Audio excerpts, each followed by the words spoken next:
Bienvenidos a un nuevo video podcast CIEP, Compartiendo Ciencia. Saludo con mucho gusto al doctor David de Matías Batalla, presidente del Observatorio Iberoamericano para el Desarrollo Económico Sostenible, con quien platicaremos sobre integridad científica. Quédese con nosotros y acompáñenos, no se puede perder este tema.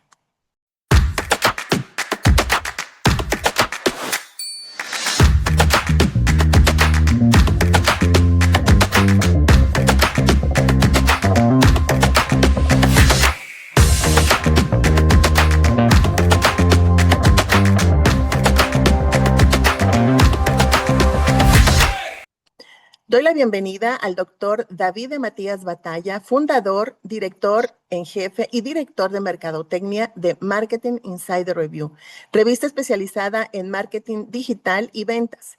El doctor David también lidera el Observatorio Iberoamericano para el Desarrollo Económico Sostenible y es profesor e investigador de la Universidad Internacional de la Empresa en España, UNIE. Doctor, un placer que esté con nosotros. Muchas gracias por aceptar.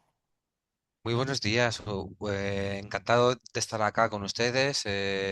Doctora, muy agradecido por esta invitación y por este espacio de diálogo acerca de lo que es investigación y la ética e integridad científica en la misma. Muchas gracias, muy agradecido. Al contrario, y justamente hablando sobre integridad, lo hemos escuchado con el uso de la inteligencia artificial, pues que los docentes nos preocupamos porque la entrega de los estudiantes no haya sido hecha con inteligencia artificial, que citen adecuadamente, que no hagan plagio, pero eso también aplicaría a los investigadores, con mucha más razón. Pero, ¿por qué cree usted que es necesario hablar de integridad científica? Es una excelente pregunta, porque solemos asociar la inteligencia artificial con un mal uso de la misma, indistintamente. Y además ese mal uso tiene otra asociación directa, que tiene que ver tanto con el plagio o la falta de referencias en trabajos académicos. Sin embargo, en el ámbito de la investigación, al igual que en el ámbito académico o profesional en cualquier área, el problema o los retos, más que problemas, los retos del uso adecuado y correcto de la inteligencia artificial van mucho más allá que lo que es una simple falta académica, ¿no? Estamos hablando realmente de un riesgo sistemático para el propio avance del conocimiento y, por ende, de la propia confianza pública hacia la investigación, y eso obviamente repercute, ¿no?, en la credibilidad de los trabajos científicos publicados, con ese impacto en la sociedad y a su vez en la credibilidad de cada uno de los investigadores.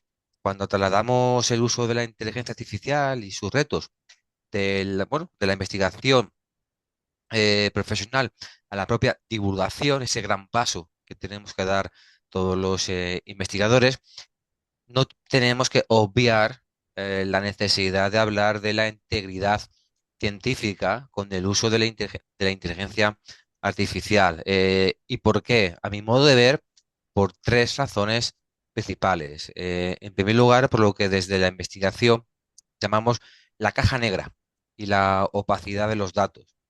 Un investigador no solo debe presentar sus resultados, es decir, esto es lo que he investigado, acorde con tal metodología y doy respuesta a tales preguntas de investigación, sino que tenemos que ir un pasito más allá. Es decir, hemos de garantizar la trazabilidad y la reproducibilidad de dicho estudio, que no se quede ahí, ¿no? Sino toda esa trazabilidad una vez que se publica y su impacto real en la sociedad. Si una inteligencia artificial nos genera datos, analiza estadísticamente variables o o ayuda a llegar a una serie de conclusiones sin que el propio investigador sea capaz de explicar ese proceso, estamos realmente ante un sesgo algorítmico. Y lo que es el principio de transparencia queda totalmente roto. Y sin el principio de transparencia no hay credibilidad en la investigación. Más allá de que los datos no sean reales, hablemos de plagio, podamos usar el tecnicismo que queramos. En segundo lugar, y es, bueno, es, digamos, un reto, problema como lo queramos plantear, pero el uso de la inteligencia artificial, aunque sea correcto, conlleva que tengamos que manejar lo que llaman los expertos la alucinación de los datos. Y además eso conlleva a que haya un fraude involuntario. No podemos esperar que el 100% de los datos que lo genere la IA, como bien todos sabemos, sean 100% correctos. Si lo hacemos de manera eh, involuntaria, ¿de acuerdo? Sigue siendo fraude, porque al final voluntariamente nosotros tenemos que contrastar que dichos datos sean reales. Entonces, hablar de fraude involuntario sería, digamos, un poquito o muy diplomáticamente dicho, porque al final tenemos que velar por la veracidad de los datos.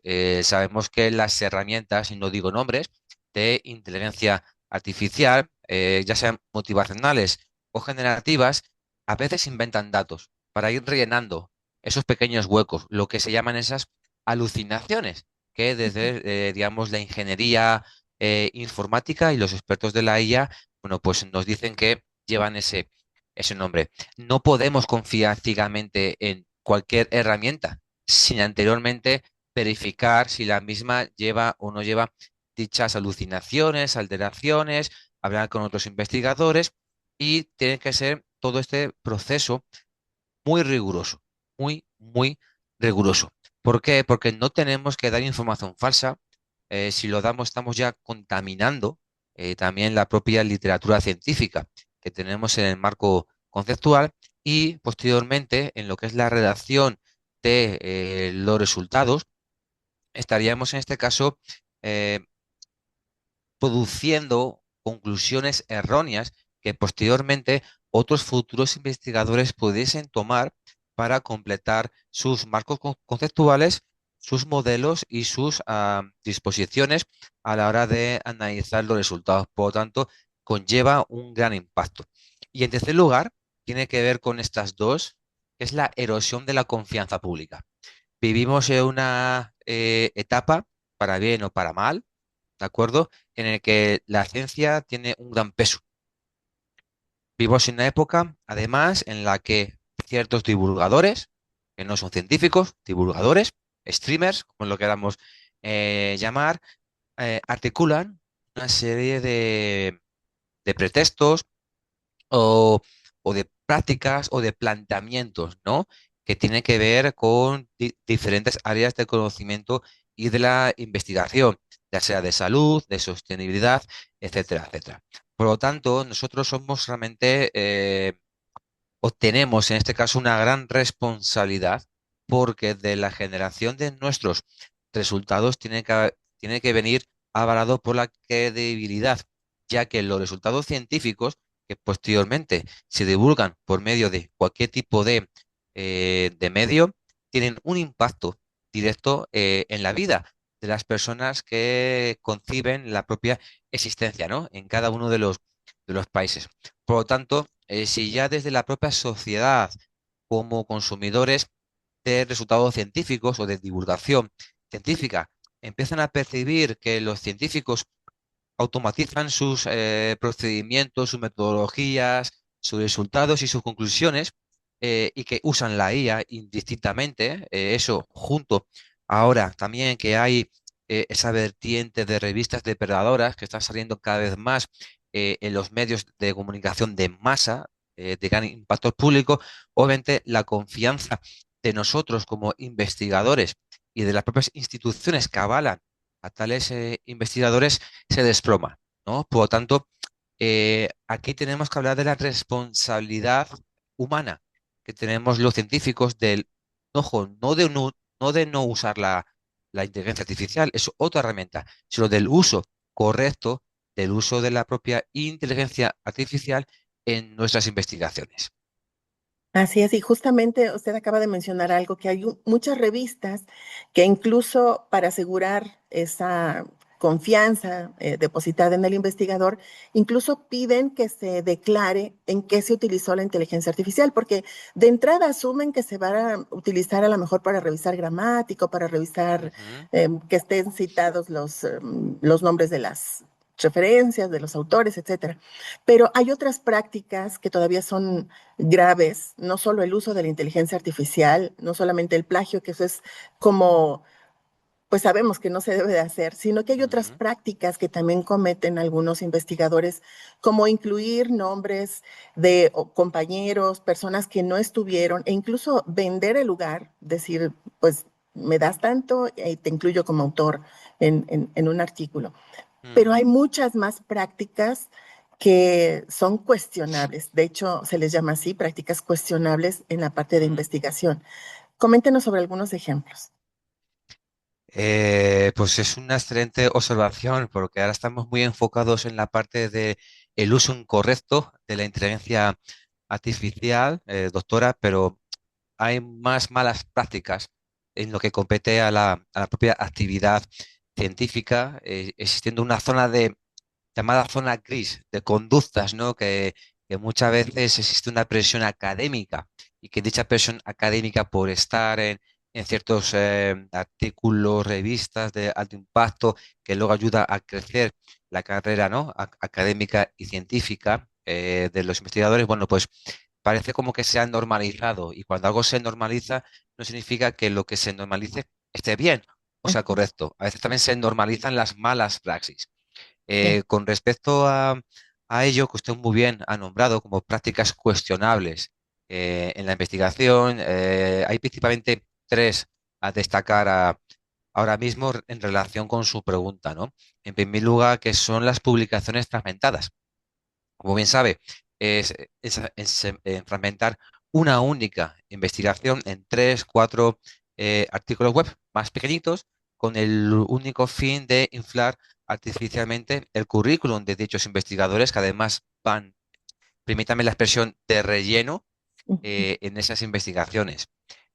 Aquí no estamos hablando de que los datos sean falsos, de que haya un mal uso de la IA, sino de esa mala praxis de fragmentar y de poder incluir o de incluir a esos investigadores que o no han, digamos, contribuido a la propia investigación o directamente, como bien ha comentado usted, paga una cantidad, ya sea en dinero, una especie o en favores, ¿de acuerdo? Hoy tú, mañana me pones a mí, esa ujú, reciprocidad, ¿no?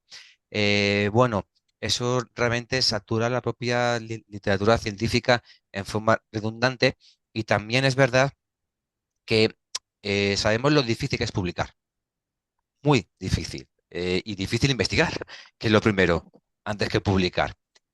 Y bueno, cuando vemos que ciertos investigadores pueden publicar en revistas JCR, indexadas en Web of Science, 10, 15 artículos al año, lo normal es que no se puedan publicar tanto. Porque primero, no hay tiempo material para llevar a cabo tantas investigaciones, ya no solamente por temas de investigación, sino que nuevamente compaginamos ciencia y docencia. Y la docencia ocupa una parte de nuestra vida profesional. E incluso si nos dedicásemos 100% a la investigación, 10, 15 publicaciones de este calibre, pues es realmente llamativo. Y ya esa particularidad, bueno, ya hace pensar, ¿no? Que puedan estar usando esa praxis, esa mala ujú. praxis de incorporar a terceros investigadores de manera recíproca para poder subir su nivel de publicaciones y por ende su propio impacto como científico. Es una de las malas praxis. Hay otra también que no tiene que venir ligada con la anterior directamente, que es el hacking, que es el hipotizar después de conocer resultados. Eso va en contra de la propia metodología de investigación. O sea, primero hay que plantear las hipótesis que están Ujú, relacionadas con los estudios, perdón, con los objetivos de la investigación y ya podemos refutar o no refutar las mismas. Es como empezar la casa por el tejado. Yo tengo unos datos y bueno, doy los resultados y posteriormente ya empiezo a hipotizar. No es una buena praxis en este caso. Incluso podemos adulterar los resultados porque estamos haciendo una investigación totalmente sesgada para que salgan los resultados que yo quiero realmente que salgan. El valor final de ello es mínimo. ¿Por qué? Porque no somos capaces de crear un buen marco conceptual, que es el principio, y poder ver cuáles son las limitaciones que otros estudios han tenido para poder estudiar esa limitación o ver cuáles son las futuras líneas de investigación que no se han tenido en cuenta o que se han tenido en cuenta, pero que por tiempo, espacio o a veces presupuesto de una investigación no se ha realizado. Entonces ahí entro yo para cubrir esa, esa necesidad. Eh, Esto rompe lo que es la investigación como proceso lineal y perfecto, y realmente hay cierto ocultamiento, ¿no? De cuáles son los verdaderos hallazgos fortuitos y sin errores que se pueden llevar a cabo si se hace una metodología dentro de un proceso lineal, que muchas veces publicamos, bueno, para refutar hipótesis y nos olvidamos de que al tratar los datos dentro de un modelo, oye, podemos dando cuenta que hay conclusiones que podemos llegar que no hemos tenido en cuenta a la hora de plantear los objetivos. Esa parte también científica se rompe y es otra de las malas praxis y de ahí también, ¿no? Que salgan más publicaciones de las de vida y que baje la calidad de la misma. Y el tercer, ah, la tercera práctica cuestionable, que también me gustaría llamar la atención en este espacio, es el sesgo de reporte selectivo, o lo que llaman en inglés el cherry picking de data, ¿no? Es que a veces estamos normalizando la práctica de descartar ciertos datos atípicos o outliers, o no publicar los resultados negativos argumentando que el experimento salió mal. Esto es igual que cuando en la academia, en la parte de docencia, explicamos siempre los casos de éxito de todas las empresas y no estudiamos los casos de fracaso, que realmente del fracaso se aprende. Por lo tanto, no es un fracaso en sí, sino es parte del proceso de aprendizaje. Parece que siempre tenemos que publicar datos positivos, no podemos publicar datos negativos, porque es como, ay, salió mal el experimento. O yo tenía una empresa, fallé, nada más que duré 3 años. Bueno, es parte del aprendizaje, es parte de la vida. Tenemos que publicar tanto los experimentos que funcionan como los que no funcionan, porque los que no funcionan también nos están dando datos valiosos, tanto para la comunidad científica como para el resto de la población, ¿no?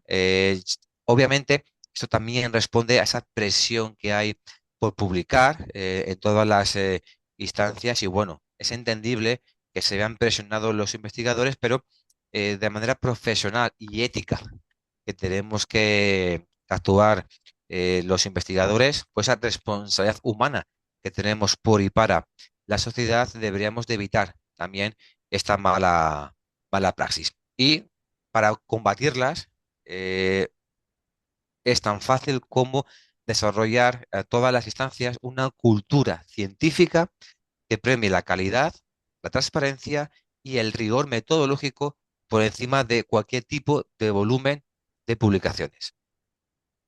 Justamente estaba leyendo hace unos días que una de las prácticas que están optando las revistas es aceptar preliminares, es decir, cuando todavía están en la parte ya de obtención de datos, con Ujú. la condición de que se publiquen, o sea, se aceptan a ese nivel, no se publica todavía, sino hasta que estén terminado el resultado y todo el análisis, aunque haya salido mal. Es decir, ya Ujú. tengo un compromiso con la revista, ya me aceptó el trabajo que estoy proponiendo, todavía no tengo los resultados completos y cuando se hagan los resultados, se obtengan los resultados, ahora sí, la revista lo publica, suceda lo que suceda. Y anteriormente la mayoría eran como de casos de éxito y el 40%, creo que era un 60%, por ahí estaba leyendo, ahora son casos negativos. Se publican esos casos negativos y creo que sería una forma de contrarrestar a pesar de que la misma revista, por ahí hay un apartado de aspectos éticos donde se da a conocer, por ejemplo, si hubo algún patrocinador, que a veces eso también Ujú. podría afectar mi resultado. A mí me están pagando de alguna empresa para que yo haga un estudio y pues como que tengo que quedar bien. Y a veces, como usted dice, pues los resultados pues no son positivos, ¿cierto? Totalmente. Y es una verdad de esas que se dicen incómoda, Ujú, que no gusta escuchar, pero que realmente atenta, ¿no? Contra la integridad científica. La integridad científica no puede recaer siempre exclusivamente sobre los hombros del investigador individual. Es una responsabilidad compartida por todo el ecosistema. Investigadores, instituciones, empresas que patrocinan esas investigadores, esas investigaciones, mediante financiamiento, mediante contratos de investigación, mediante contratos de transparencia, perdón, de transferencia, y también, obviamente, las revistas, ¿no? Que tienen también ujú, que velar porque los datos sean, sean reales, sean correctos y, bueno, pues que no vengan supeditados a ese patrocinio, ese mecenazgo o ese financiamiento, ¿no? Eh, Cuando analizamos a todos los actores, entrevistas científicas, universidades, agencias o empresas financiadoras, investigadores, surgen para mí dos grandes problemas éticos institucionales. En primer lugar, el sesgo de publicación de revistas, el publication bias, y los conflictos de intereses de los patrocinadores, el funding ujú, bias. En el primero de ellos, existe una tendencia histórica en que las revistas de alto impacto publican casi exclusivamente resultados positivos. Lo que veníamos hablando anteriormente, ¿no? Tengo miedo a que haya resultados negativos. Bueno, ujú, históricamente también hay una trazabilidad en que las revistas exclusivas publican casi exclusivamente resultados positivos o novedosos o estadísticamente significativos. No hay margen para resultados negativos, poco novedosos, pero con impacto. Y claro, obviamente estadísticamente sí que tienen que ser significativos. De eso no hay ninguna duda. Por ejemplo, un estudio que concluye que si un fármaco X no funciona o que una variable Y no tiene relación con la Z, suelen ser rechazados porque no se consideran atractivos o comerciales. Pero a lo ujú. mejor tiene un valor científico. Pero, bueno, pues en este caso lo comercial o lo atractivo prevalece sobre el impacto real científico.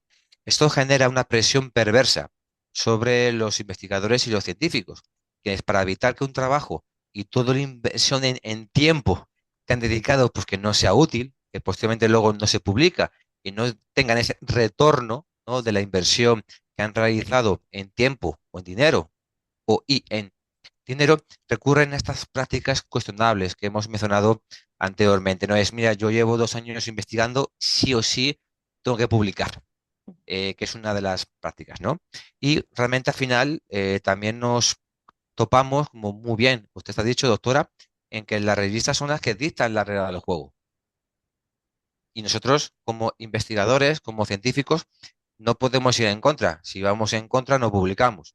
Al Ujú, menos no publicamos en aquellas o bien que queremos publicar o en aquellas que son de muy alto impacto, ¿no? Entonces, realmente es como un pez que se quiere morder la cola. No sabemos dónde está el principio, no sabemos dónde está el final.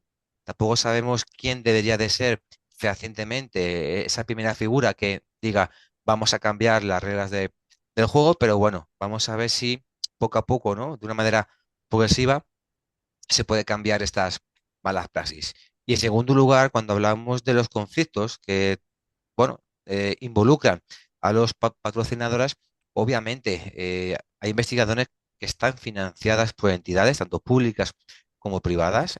Algunas de ellas pertenecen a ciertos sectores, farmacéuticas, empresas tecnológicas, alimentación, que existe un riesgo muy latente de que busquen hallazgos de conveniencia, que les favorezca, ¿no? Para ujú, sus productos, para sus sectores.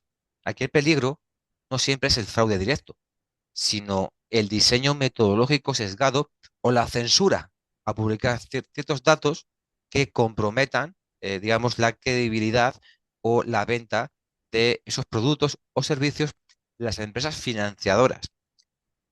En estas prácticas, normalmente los patrocinadores suelen imponer contratos con cláusulas de confidencialidad a los investigadores para impedir que estos mismos publiquen ciertos datos que puedan perjudicar los intereses comerciales. Aquí estamos en esa pescadilla o ese pez, ¿no? Si yo no firmo este contrato, no tengo la financiación, no puedo publicar. bueno, ¿quién tiene la responsabilidad primera o la más grande? ¿La empresa patrocinadora, el académico o investigador? Realmente tendría que ser éticamente, en este caso, una responsabilidad compartida, ¿no? Todos estamos dentro de este ecosistema científico. Cada vez más la investigación no se queda parada en un artículo o en un congreso, sino que pasa a la sociedad mediante esa transferencia y tenemos que ser todos conscientes de que en la medida en la que cada uno es investigador, patrocinador, institución, comité de ética, todos tenemos una responsabilidad y hemos de velar por la buena ética en la investigación. Así es, doctor. Y hay algo que yo no he visto en algún lado mencionado sobre el sesgo que existe a la hora de, como investigador, no tener acceso por un asunto económico a todas las revistas que han publicado sobre el área en la que Ujú. estoy investigando. Y además, para publicar, al menos en América Latina, es complejo escoger algunas revistas porque los cargos son realmente impresionantes. Entonces, ¿será que también se lucra con la ciencia y todos somos partícipes de ello?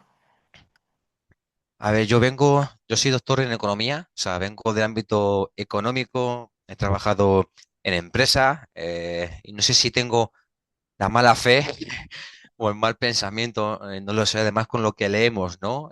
Ujú, En prensa, en radio, eh, todo es dinero y poder, poder y dinero. Obviamente, ojo, no estoy diciendo que sea malo, ¿eh? A ver, todo el mundo que trabaja requiere una compensación por ello, o sea, es lo normal, yo trabajo, yo dedico unas horas para un trabajo y quiero que me recompensen. ujú, Los que suman esfuerzos para tener una revista científica, obviamente, pues también tiene que tener un retorno. Y aparte de retorno, la propia editorial, yo que también tengo una revista, aunque es de divulgación, hay una serie, bueno, vamos a decir, de costes fijos que se han de sufragar para que la propia revista sea sostenible en el largo plazo. Entonces, tampoco vamos a endemonizar, ¿no? O decir que está mal sí o sí. Es decir, hay una parte económica que hemos de entender que es necesaria para sostener la revista. Luego ya podemos hablar de ese margen, si ganan mucho o ganan poco. Esa es realmente la pregunta, porque al final tenemos que financiar y eh, estas revistas sí o sí se lucran de la ciencia. Y para mí no está mal. Es decir, también para los científicos es un punto de visibilidad. Eh, hay- Se podía debatir sobre ese margen, ¿de acuerdo? Es decir, hasta cuánto está permitido que se pague por un artículo en JCR en cualquier cuartil, ¿no? Las revistas te lo van con una tabla diciendo lo que cuesta para cada uno de ellos. Ahí podíamos realmente debatir. La revista dice, no, mira, es que yo hago más accesible la ciencia para la sociedad. Como son revistas en abierto, en lugar de que lo pague el ciudadano, lo paga el investigador. Pero claro, si el investigador no tiene financiamiento para ello, tiene que buscarlo, muchos resultados no se publican. Si yo acudo a una revista que a mí como científico no me insta a pagar una cuota, yo como científico publico, pero mi trabajo se queda ahí y no llega luego a divulgarse. Entonces, claro, eh, tener digamos, el modelo perfecto es muy complicado en el que todos ganemos, ganemos científicos, ganemos financiadores, ganemos revistas y ganemos la sociedad en su conjunto. Es muy complicado, no digo imposible, es muy complicado tener un modelo óptimo o el mejor posible, ¿no? Realmente el cuestionamiento es, como todo, hasta qué punto yo como una editorial me puedo lucrar si es un negocio o no es un negocio, si es un negocio, bueno, pues es un negocio cualquiera y el investigador estará de acuerdo o no con pagar y con cuánto pagar. Pero al final lo que hay detrás de todo es que tenemos que entender que es un negocio, la vida es un negocio y va a ser así, ¿de acuerdo? Lo que hay que ver es que lo que se publique, se pague o no se pague, sea de calidad. Eso es lo importante. Que no digamos caigamos en la práctica poco ética de que investigo, no tengo buenos resultados, no tengo una buena metodología, pero porque pago me lo publican. Eso es donde no tenemos que caer. Entonces, en- no es tanto en que haya que pagar por publicar, ¿de acuerdo? Sino que los resultados sean realmente buenos, que haya una ética, que las revistas tengan realmente una revisión por pares, que se pidan los textos anónimos, o sea, que haya realmente no detrás un procedimiento de evaluación correcta y que posteriormente, bueno, se pague. Vamos a comprar, vamos a aceptar que se hace para que la ciencia sea en abierto. Allá podemos entrar en qué parte del coste asume la revista, qué parte del coste asume el investigador y qué parte del coste podría asumir la institución, ¿no?, por la cual el investigador afilia. Hay muchas preguntas en este caso, pero realmente lo importante es la ética, tanto en la persona que escribe ese artículo científico como en la ética que tiene la revista para evaluar correctamente y publicar. Sí, coincido completamente. E incluso, como usted dice, esa forma de repartir las responsabilidades y la economía, los gastos, pues también tiene que ver porque a veces nuestras instituciones nos exigen publicar en cierto tipo de revistas indexadas y no hay mucho presupuesto, entonces caemos ahí en un círculo vicioso que podría hacerse virtuoso.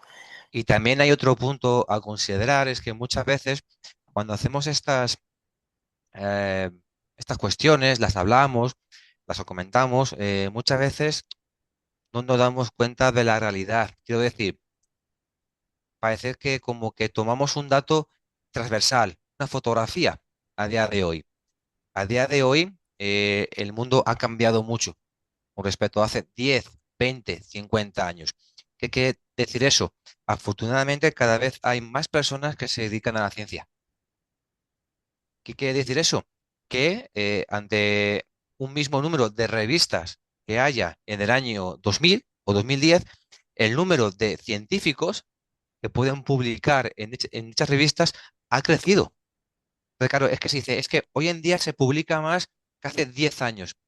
Sí, es un dato real, pero también hay que ver, por ejemplo, el número de doctores que hay a día de hoy con respecto a hace 10, 20 años. El número de personas que se dedican a la ciencia, pues puede ser doctor, pero no investigar. El número de personas que cada vez se dedican más a investigar de la ciencia es mucho mayor. También países tanto de Latinoamérica como de Asia que se han abierto a la investigación, que sus instituciones, sus universidades están apostando por la investigación, creando esos grupos de investigación que luego tienen resultados, ¿no? En cuanto a artículos científicos. Claro, no podemos decir, es que se publica más que hace 20 años.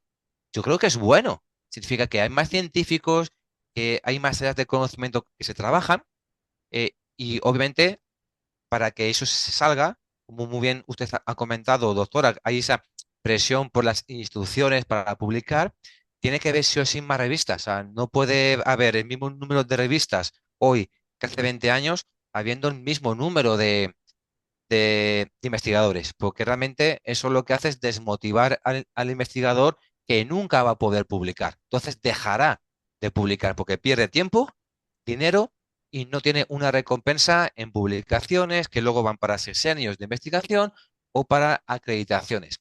Por lo tanto, es normal también que haya un mayor número de revistas.